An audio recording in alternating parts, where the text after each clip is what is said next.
My friends, tonight we must turn our attention to a development that is as shocking as it is historic. Reports are emerging that missiles launched by the Houthis in Yemen, alongside Hamas in Gaza, have struck Tel Aviv, Israel's economic and symbolic heart.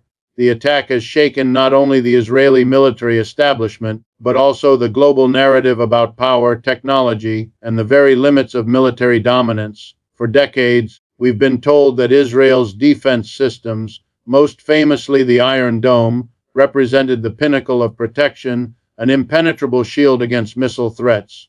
And yet, here we are, witnessing images and hearing reports that this invincible shield has cracks. The question we must ask is simple: what does this mean, not only for Israel, but for the entire geopolitical order? Hook and context, let's be clear. This is not merely about missiles and defense systems.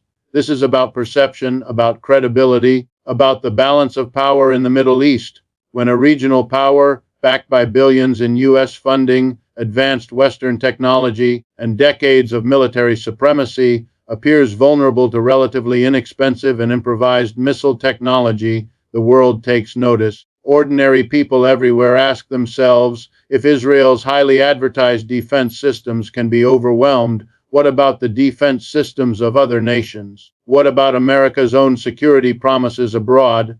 The hook here is not just military, it is psychological, symbolic, and deeply political. Analysis: Israel has built its strategic posture on the premise of deterrence. The message was always, do not attack us, because we can defend ourselves and retaliate with overwhelming force. But what happens when smaller, poorer, and heavily sanctioned groups like the Houthis or Hamas demonstrate that deterrence is not absolute? What happens when missiles actually land in Tel Aviv, when citizens see with their own eyes that their security is not guaranteed? That credibility gap begins to eat away at the foundations of military and political control. Moreover, we must recognize the regional dimension.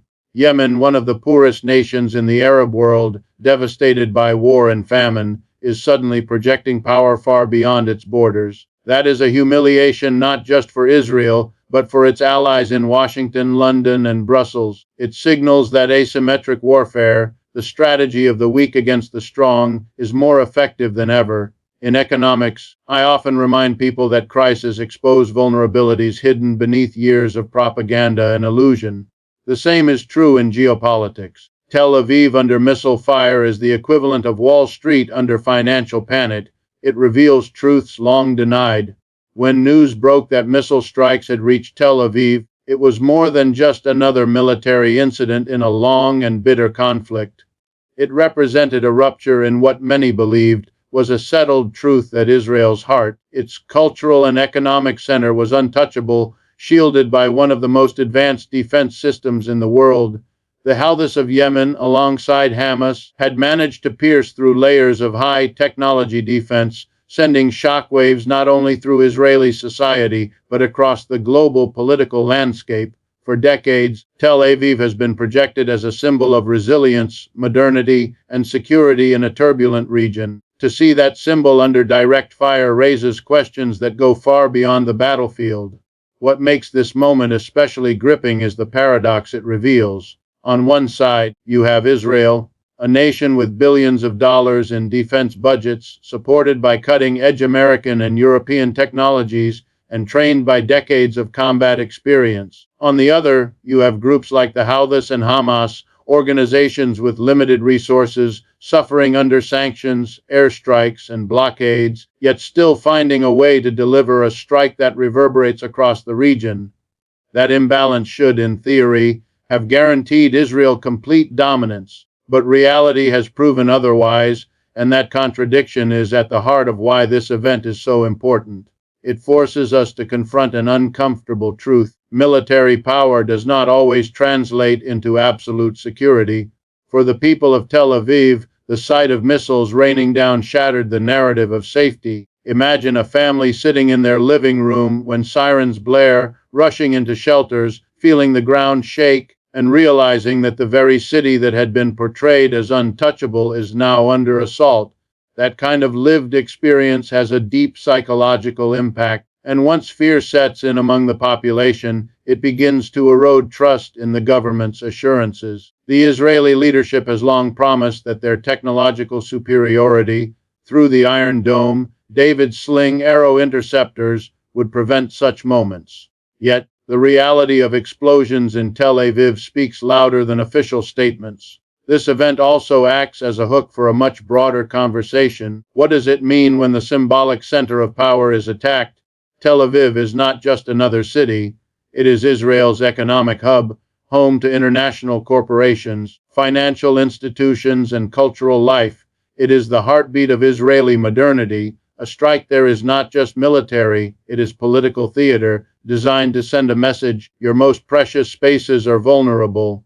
And that message resonates not only within Israel but also in Washington, Riyadh, Tehran, and Brussels. Every capital that has invested in the idea of Israeli superiority must now recalculate its assumptions. The Houthis, in particular, have mastered the art of turning weakness into strength. Isolated, bombarded, and impoverished, they have nonetheless demonstrated an ability to reach across borders and strike high-value targets. Their involvement in attacks reaching Tel Aviv illustrates how a group from one of the poorest nations on earth can project influence far beyond its borders. That fact is a humiliation for Israel's defense establishment. It tells the world that sheer wealth, advanced weaponry, and international alliances are not always enough to guarantee safety against determined opponents willing to adapt, innovate, and take risks. From a geopolitical perspective, this moment represents an inflection point. Israel's military deterrence has rested on the premise that attacks on its core cities were unthinkable. Deterrence works not only by having weapons but by convincing your adversaries that those weapons make aggression futile. What happens when deterrence fails in real time, in front of cameras, with evidence impossible to deny? It begins to unravel the story that has underpinned Israel's strategy for decades. And when stories unravel, so too does confidence in leadership, in alliances, and in the inevitability of one side's superiority. For the global audience, these strikes carry echoes of past moments when powerful nations were embarrassed by smaller, less resourced adversaries.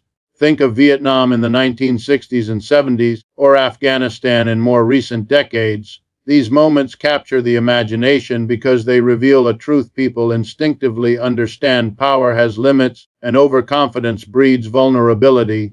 That is the hook here. People all over the world, whether in the Middle East, Africa, or even the West, see in this event a symbol of the underdog challenging the giant, and for many, that story is compelling.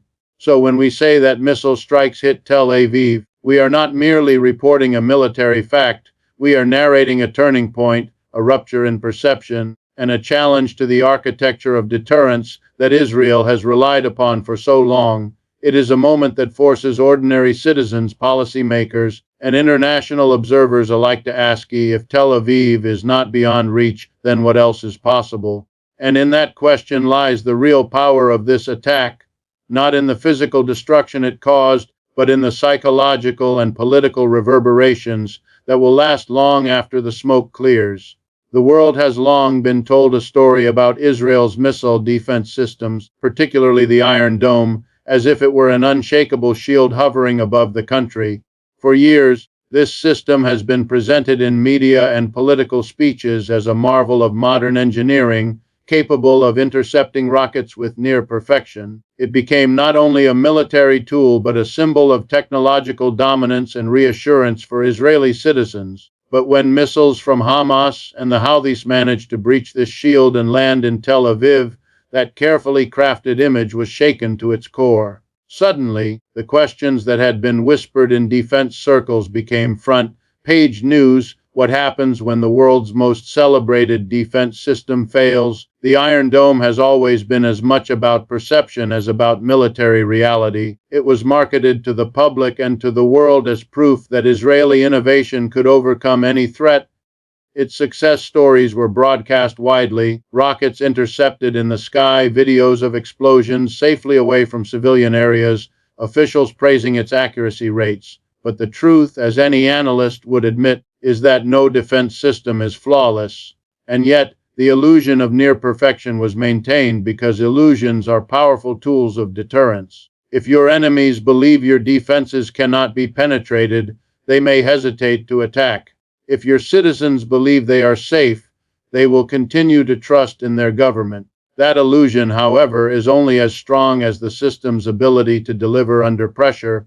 When it falters, even briefly, the damage is not just physical, it is psychological and political. Consider the imagery: missiles streaking across the sky, sirens blaring, and explosions rocking Tel Aviv. Citizens who had been told again and again that the Iron Dome would protect them are suddenly confronted with a different reality. Shelters once seen as precautionary become a desperate necessity. The sense of invulnerability crumbles, and in its place grows a sense of fear and betrayal. That shift in perception is the true danger. Because when a population begins to doubt the reliability of its defenses, the government loses not just credibility, but also control over the narrative of security. This is the hook that makes the moment so gripping. The very system designed to project invincibility has become a symbol of vulnerability.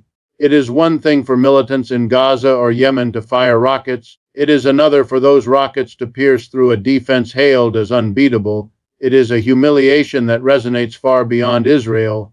Allies in Washington, London, and Brussels must now face a sobering reality: the technology they praised, the billions invested, the narrative they supported.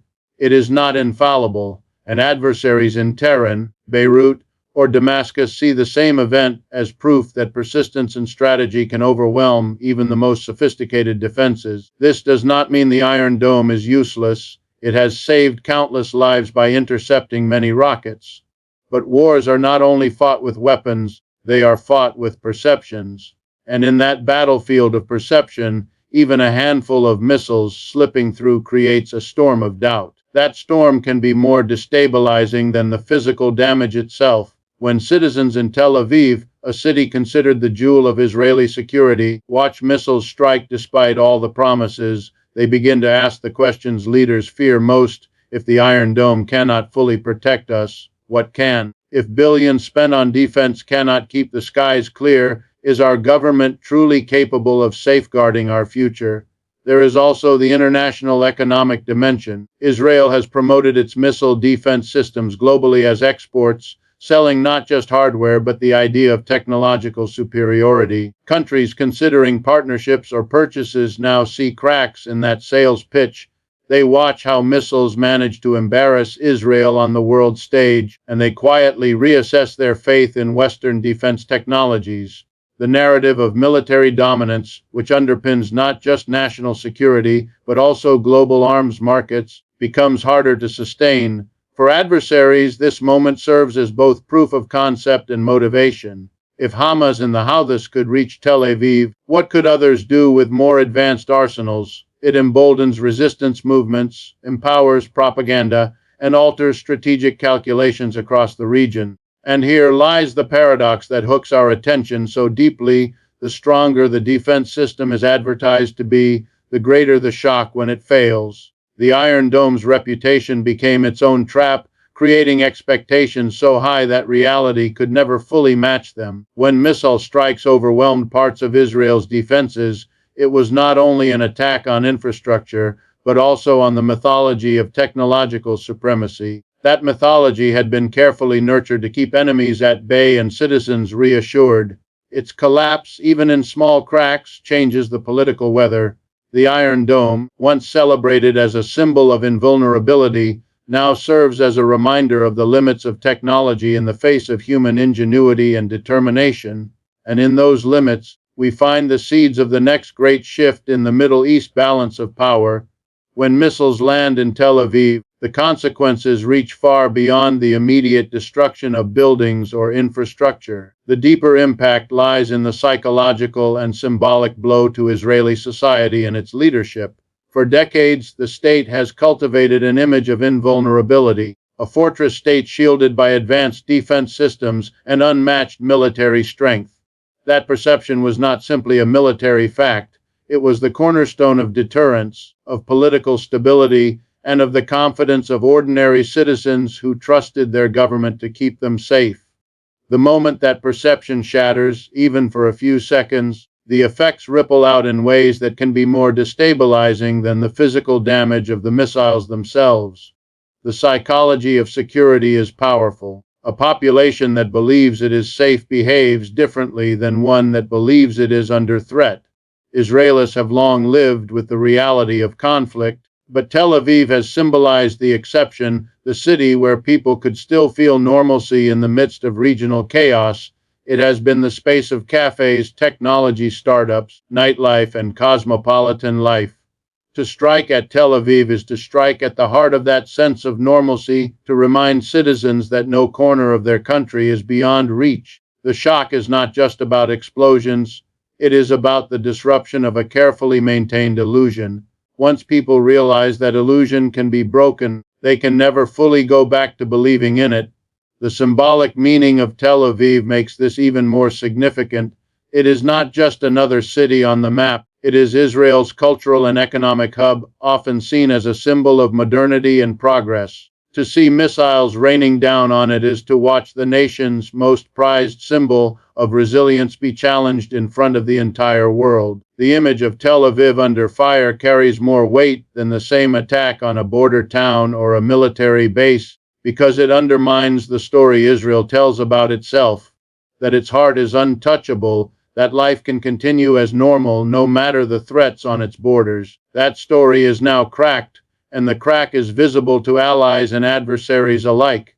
This is the hook that keeps observers glued to the situation, the recognition that power is not only about weapons but about belief. A nation's strength is measured not just in tanks and planes, but in the confidence of its citizens and the credibility it projects to others. When Tel Aviv is struck, that credibility takes a hit.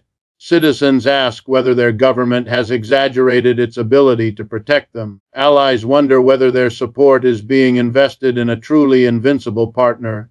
And enemies see an opportunity, a weakness to exploit further. That shift in perception is far more enduring than the momentary flash of a missile strike. The psychological impact also extends to Israel's political leadership. Leaders have built careers on promises of safety and deterrence, insisting that their policies, however harsh, were necessary to keep Israelis secure. When those promises falter, even briefly, their legitimacy is questioned. Opposition parties seize on the opportunity, citizens protest, and faith in leadership erodes. This is not just about one government or one administration, it is about the broader system of confidence that underpins the state. Once doubt seeps in, it spreads quickly, creating a sense of vulnerability that no amount of military retaliation can easily erase. For Palestinians and their allies, this moment carries enormous symbolic power. They can point to the strikes as evidence that Israel is not beyond their reach, that the imbalance of power is not absolute. Whether one agrees with their politics or not, the symbolic victory is undeniable. It energizes their supporters, strengthens recruitment, and offers a narrative of resistance that challenges the story of Israeli dominance. In conflicts where symbolism is as important as territory, these kinds of victories shape the morale of both sides. Internationally, the sight of Tel Aviv under missile fire resonates as well. For years, Israel has been portrayed as the regional giant, its security model admired, and its technology sold abroad. Now, global audiences witness its vulnerability. Governments that once unquestioningly accepted the myth of Israeli invulnerability are forced to reassess. Defense industries that relied on Israel's reputation as a model of success face awkward questions. And in capitals across the Middle East, adversaries celebrate, seeing in the attack proof that even the most powerful military states can be embarrassed. Perhaps the most enduring impact, though, lies in the minds of ordinary people. Once a population has felt the ground shake, once they have rushed into shelters, knowing their most trusted defenses have failed, they can never return to the same level of trust in their government's reassurances. That lingering doubt becomes part of the national consciousness, and in a country where confidence in security is central to identity, that doubt can be as damaging as any missile. The strikes on Tel Aviv may fade from the headlines in time, but the symbolic blow will remain, a reminder that even symbols of strength are not immune, and that the myths of invincibility are always more fragile than they appear. The most striking feature of the recent attacks is not simply that missiles landed in Tel Aviv, but that they did so at the hands of actors who, on paper, should not have the capability to challenge Israel at all. This is the essence of asymmetric warfare, the strategy where the weaker side finds ways to exploit vulnerabilities in the stronger side, turning its very strength into a liability. Hamas and the Houthis do not command the vast budgets, the advanced laboratories, or the endless streams of military aid that Israel enjoys. Yet, with limited resources, ingenuity, and determination, they have managed to embarrass a far superior force on the world stage. That reversal of expectations is the hook that draws global attention. It is the classic story of David and Goliath replayed in real time, and it reminds us that modern warfare is not only a contest of weapons but of adaptability and imagination. Israel's military machine is built on the principle of technological dominance. It fields cutting-edge jets, tanks, and missile defenses, supported by intelligence sharing with the United States and Europe. In theory, this should make it untouchable by smaller groups. Yet asymmetric actors understand that they cannot win by matching their adversaries weapon for weapon. Instead, they focus on finding gaps: cheap rockets overwhelming expensive interceptors, drone swarms confusing radar systems, surprise timing and saturation attacks stretching defenses to the breaking point. The genius of asymmetric warfare is that it does not aim to destroy the opponent militarily in one decisive blow. It aims to chip away at credibility, to create the perception that the giant is not invincible. And once that perception takes hold, the strategic balance begins to shift. Consider the economics of the exchange. Each Iron Dome interceptor costs tens of thousands of dollars, while the rockets being launched by Hamas or the Houthis are often a fraction of that. By forcing Israel to fire expensive interceptors at cheap incoming projectiles, these groups turn Israel's strength into a drain on its own resources. That imbalance is not just military, it is economic warfare by other means. When governments must justify massive expenditures to protect against weapons that cost a tiny fraction to produce, questions about sustainability quickly arise. And in the court of public opinion, sustainability matters as much as battlefield success. There is also a psychological hook embedded in asymmetric strategy. Every time a smaller force manages to land a blow, it sends a message far beyond the battlefield. For the supporters of Hamas or the Houthis, it is proof that resistance is not futile, that even the most advanced military machine can be made to stumble. For populations living under siege or occupation, it becomes a rallying cry, a reminder that their struggle is not hopeless. And for Israel, each successful strike erodes the sense of control, creating pressure from within as citizens demand answers from leaders who promised absolute safety. This interplay of morale and perception is where asymmetric warfare gains its true strength. The regional implications are equally profound. Other groups and states are watching closely, studying the tactics, and drawing lessons about how to challenge superior militaries. The attack on Tel Aviv serves as a case study, showing that determination, creativity, and persistence can outweigh technological superiority. In this sense, Hamas and the Houthis have offered a blueprint that others may attempt to replicate. That is why the embarrassment for Israel is so acute. It is not just about one strike, but about the precedent it sets. Internationally, the narrative of the underdog defeating the giant is compelling. Audiences around the world, often skeptical of Western-backed military dominance, see in these attacks a validation of their own doubts about power structures. The hook is powerful because it appeals to a universal theme: the weak can challenge the strong, and sometimes they can win. This resonates not just in the Middle East but across Latin America, Africa, and Asia, where memories of colonial struggles and imperial interventions remain fresh. Asymmetric warfare speaks to that global memory, making each successful strike more than just a local event. It becomes part of a larger story of resistance against overwhelming odds. For Israel, the challenge is that asymmetric tactics are not easily countered. You cannot simply build more advanced systems and assume the problem will go away. Each new layer of defense invites a new tactic to overwhelm it. Each new investment forces the state to spend more, while adversaries adapt with cheaper solutions. It is a cycle that favors persistence over wealth, creativity over technology, and therein lies the unsettling truth. The more Israel leans on its technological advantage, the more opportunities it creates for asymmetric actors to exploit. This is why the strikes on Tel Aviv are so significant. They are not just isolated attacks, but demonstrations of a strategy that flips the balance of power. They show that the narrative of dominance is fragile, that even the most powerful militaries can be embarrassed by resourceful adversaries.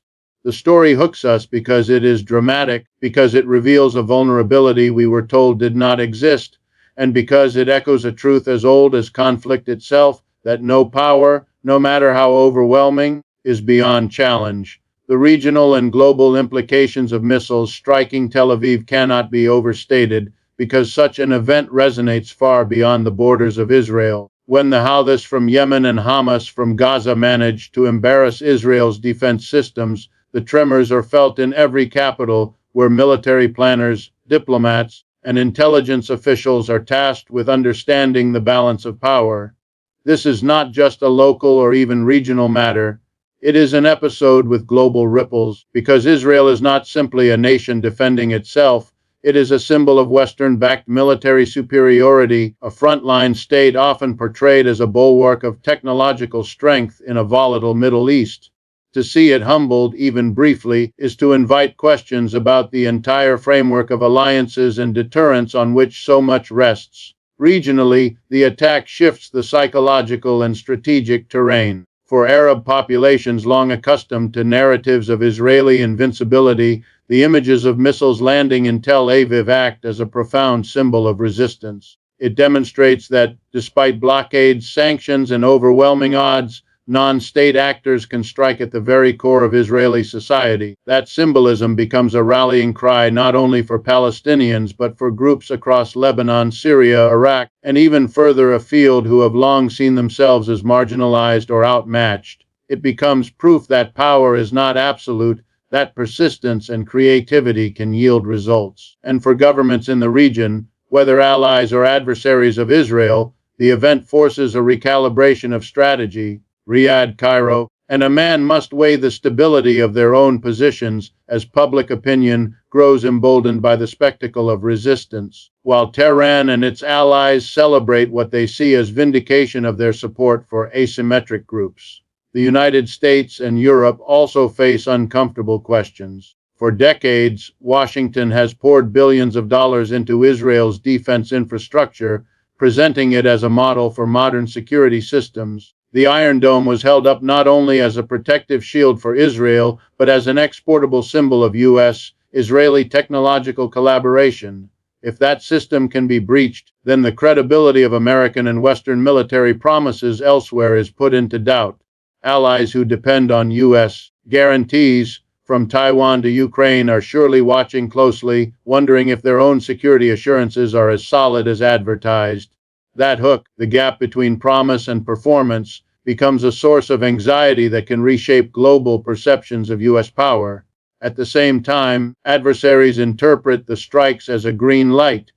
Iran, long accused of supporting groups like Hamas and the Houthis, can present the attacks as proof of its strategic vision. It argues that empowering smaller actors with affordable technology is a cost-effective way to undermine U.S. and Israeli dominance. Russia and China, too, may quietly take note, seeing in the event further evidence that Western-backed defenses are not unassailable. In an era where geopolitical competition is increasingly multipolar, such moments carry extraordinary weight. They remind the world that hegemony is fragile, and that even the best funded military alliances can be embarrassed by those willing to challenge them with unconventional tactics. There are also economic consequences that extend beyond the battlefield. Israel markets its defense systems as global exports, selling not just weapons but the narrative of their reliability. Defense buyers in Asia, Latin America, and Europe now see evidence that those systems are vulnerable. For an industry built on reputation, such cracks can be damaging. At the same time, the economic heart of Israel, Tel Aviv, under attack creates uncertainty for investors and business leaders. Markets thrive on stability, and when one of the most advanced cities in the Middle East is shown to be within reach of missiles, confidence wavers. That kind of instability has ripple effects in energy markets, in trade flows, and in the perception of the region as a whole. The broader hook here is that moments like this force the world to confront the limits of technology and the fragility of power.